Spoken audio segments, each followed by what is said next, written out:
I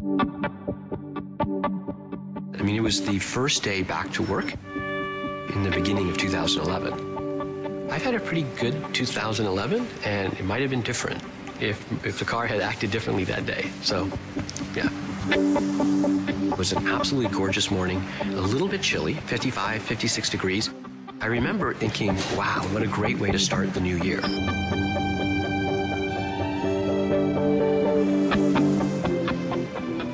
I turned just for a brief moment. And because I was distracted, I didn't notice what was going on. The lane that I was traveling in had come to a complete stop due to traffic. I never saw the traffic stop.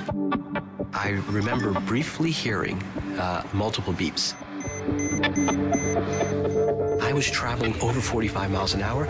I grabbed the steering wheel, and I saw the car in front of me. As I was rushing toward it, was at a dead stop. It was clearly too late for me to do anything. I heard the beep, beep, beep as my Mercedes Collision System automatically kicked in. The next thing I know, my Mercedes was stopped without hitting the car in front of me. And I just was shaking.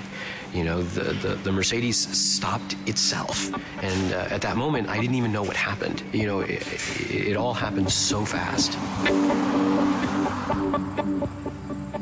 It took me some time to recover. I don't think my heart rate came down for 20 minutes. I was shaking in the car. The thought of what I could have done to someone else because I momentarily wasn't paying attention, wow, that's a scary feeling.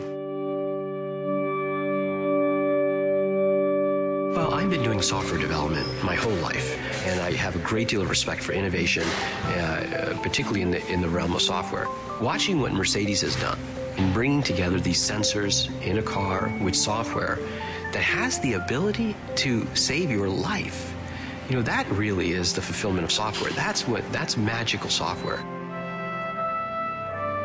So I have a tremendous amount of respect and admiration for the innovation that Mercedes is bringing into their cars. Of course, I have a new level of respect as it begins to affect your own life and your own family. Well, that's when we just got our house. That's when me and my brother were little. Like many others, I work really, really hard. But you work hard as a means to an end, and that end is really about being a great dad and a great husband. I feel very indebted to Mercedes. They fundamentally altered the year I was having. Of course, we don't know what would have happened if I had actually been in a collision, but certainly I could have affected someone else's life. And so there's somebody else who's indebted to Mercedes as well, but doesn't even know it.